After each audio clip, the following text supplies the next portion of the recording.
So yes, I'm coming from Slovenia, from the small city of Ajdovščina, where we are in the center, it's called Kobik, doing a lot of different projects, but probably the most important one is the incubator that we are calling biotechnology incubator, and in which we are, bringing in scientific results and, directing them towards the market. And this is, I guess, what I would be talking about today. I will quickly mention the challenges that you are very familiar with, and then I will tell you where are the issues, how to put the research results on the market, and I will tell you examples how we are doing this. I know that you are familiar with this, but I need to put everything into the context. So European is getting older, and soon 2 working Europeans will be needed to support one over 65 years. Yeah? So it's an issue. And there is also, because the population is older, is also more sick. To my understanding, European competitiveness is really tightly connected to this. European competitiveness is an issue. Yeah? Our productivity growth is not good. We are not doing well. And this is also because we are not able to develop the high technology sector. We have issues. How to transfer scientific results to the market. And I believe that these two challenges are somehow connected. Now, I said that we have problems of transferring high technology results on the market. It's somehow surprising because we have a lot of the researchers, and these researchers are productive. They are doing a lot of patents, a lot of publications, good publications, but then everything stops. Yeah? There is a gap between the research and between the market, and this is called innovation gap. And coming back to challenges, I think that we can use the demographic challenge, and I'm not the only one, as an opportunity. We put our innovation potential in this demographic challenge, and by doing this, we will also increase the European competitiveness, because we will develop high technology solutions for the elderly population, or for the European population getting older. Yeah. Now, I was mentioning innovation so many times that I need to show you the definition. Yeah? OECD defined innovation as the implementation of a new or significantly improved products or process, a new marketing method or a new organizational method in business practice, workplace organization or external relations. Simply, innovation is a process of creating of something new. And this new product, process, or whatever has some value. This is important.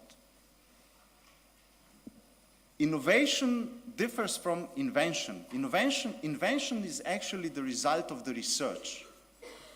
And innovation is a practical consequence of the invention. The definition that I like the most is in the gray. Invention is a process of transferring money to knowledge, while innovation is a process of transferring knowledge to money. I'm not author of this. I forgot when I found it, but I like it because it's simple and it says what needs to be said. Can I give an example maybe for this? You hear the debate about Ebola in the moment. All the patents for Ebola vaccines are out there. So everything research-wise is done, and there's even a military vaccine that's happening.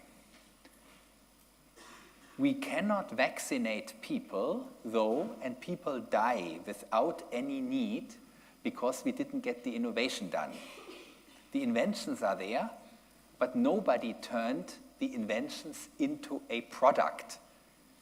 And guess what? Business would like to make the money in the moment.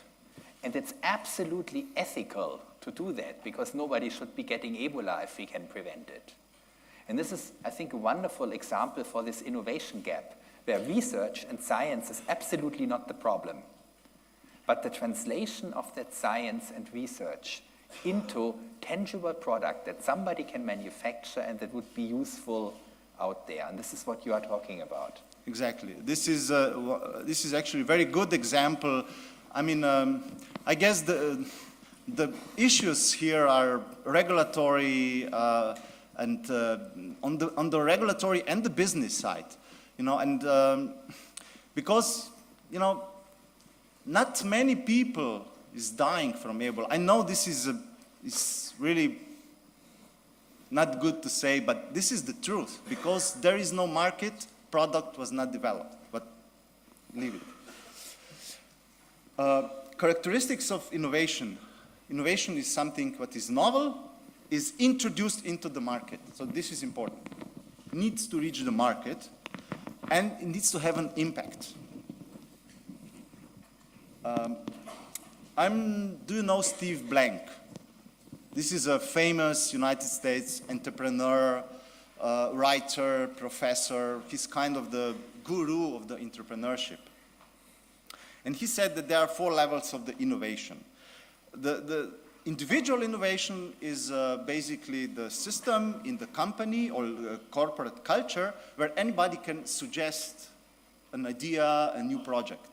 The next level is process innovation, when companies constantly somehow improving their products within the existing business model. Without changing anything, they just do the better product. Yeah? They change, I don't know, small thing, and this is a new product having some additional value, and they are selling in the same way.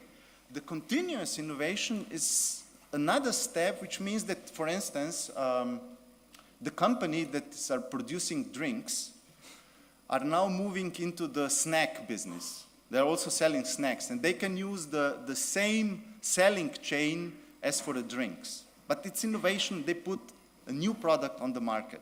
But then the best and the top innovation is disruptive innovation. And this is because actually I'm mentioning these levels, because of the disruptive innovation is dangerous. For the large company, disruptive innovation is dangerous because it can upset organizational advantages.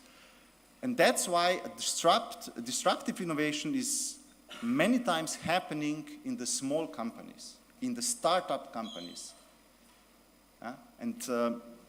So maybe an example here, if I may, Matjaz. Yeah, example of the disruptive innovation would be like smartphones, or in the connection with the aging population, genome sequencing. You know, genome sequencing enables personalized medicine. This is something which completely changed the situation on the market. And another example is, I guess you already mentioned the Ford T. Personal computer, these are all disruptive innovation. I'm sorry, I interrupted you. Yeah. No, I think that the important point here is that in disruptive innovation, lots of people have lots to lose. Yes. Because usually the pie is divided. And take the example of an Amazon. Yeah. When they came, all booksellers, publishers, were aggressively against that notion, and Amazon had the very simple idea that any book should get to anybody within a day.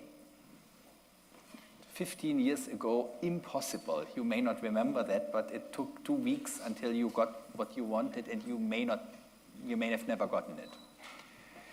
Now, that selling proposition led to a totally different delivery system, a totally different logic. It's a classical disruptive innovation where lots of people may lose their jobs, where lots of companies may go out of business. When Ford did his T thing and the car became, everything that had to deal with horse carriages unfortunately left the market. Tough luck. Yeah? When the electric engine came, a lot of other stuff went out of the market, and that's the logic behind disruptive innovation. And this is really what we are looking for now when we are looking at your ideas and about your proposals for dealing with demographic change. Yes, exactly, Sorry. and that's why I'm mentioning these levels, mainly because I want to tell you that disruptive innovation is something which has a strong impact that we need to aim to the disruptive innovation. Well, if we want to support the innovation, we need to create this kind of a system called knowledge triangle. It's very famous these days. You're familiar with this? I guess you heard about this. Innovation, especially business innovation, is happening in the companies, in the startups, in the small entrepreneurship. This is basically an innovation. Innovation is happening there. But innovation to happen, you need to have good research results. You need to have the educated people. And of course, business is getting the feedback information to research and to the education. So these three sectors are tightly connected in the innovation system. And this is also what we are doing in our incubator. We are designing, or we are using the university and designing or modifying courses that are directed towards the entrepreneurship. And we are bringing closer the research institution and the company. And that's how you can, support the innovation. Now, coming back to the demographic changes, I believe, and I'm sure you will agree, there is a lot of room for the innovation because the aging population has some unique needs. And I listed some of the fields in which we can expect a lot of innovation. It's only some examples, yeah? And I don't want to spend any time talking about this, but just to point out that if there are unique needs on the market, there is definitely room for innovation. But to enable this innovation to happen, we need somehow to find a way to identify and exploit the knowledge that is created in the research. Yeah? In our example, for instance, we are bringing in the incubator, we are bringing research teams into our incubator. We are identifying those projects who has a market potential. Yeah? And we are doing this by involving industry, because industry knows the market. They know what is needed on the market. They are market-oriented. Researchers are not. Yeah? And we are bringing these two groups together so that they can look for market problems. It is, many researchers will say that they are curiosity-driven, which is nice, yeah? But nevertheless, you need to look at the market. And this is what our first points are telling you, that this is what you need to do. You need to bring people in these networks that they are working together. They have different expertise, researchers, engineers, artists. They have all different angle of view on the same problem. And communication between, and communication between this different kind of people is essential. Let me give you an example. We have a group of scientists, and they developed a platform for a fluorimeter. You're familiar with the fluorescence, right? You can measure the fluorescence, and there is a lot of products on the market. But what these guys developed is a machine that can detect 100-fold lower concentration of certain molecule. And they said, okay, what should we do with this? Yeah? And they came to us. And what we did is that we immediately create a group. So we had the scientists, now we bring in the engineers. For scientists to build a machine that it can be tested, like box like this, will take like 6 months, and they will probably introduce at least 25 changes in these 6 months. Basically, what I'm saying is that they will never develop the machine as it is. But if you have an engineer, he will do it in the week. So you have a scientist, engineer, and then the third part is the business person. Person who doesn't care how low this machine goes. But he's interested in the money. How much money will I make next year with this machine?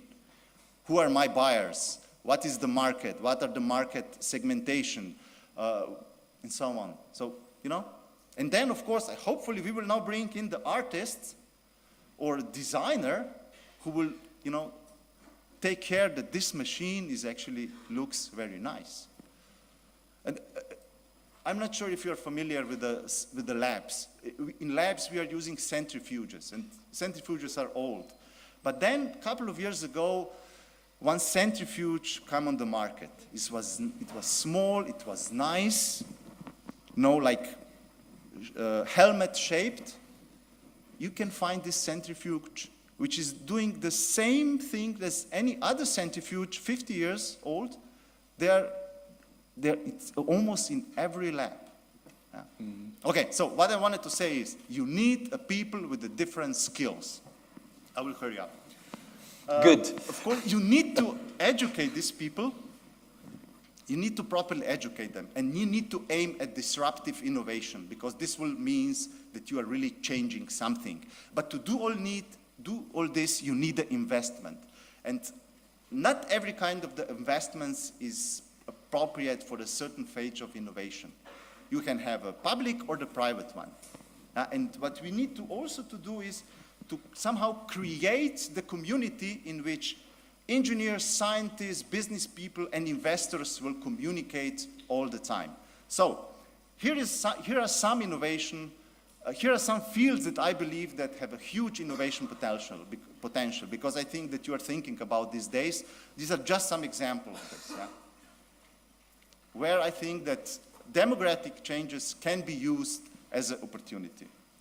And these are the conclusions, but I guess I already told you everything, and since I'm getting late, I will stop here. I will be here until Thursday. If you have a question, if you want to talk about, I'm here. Thank you very much. So, thank you. Super.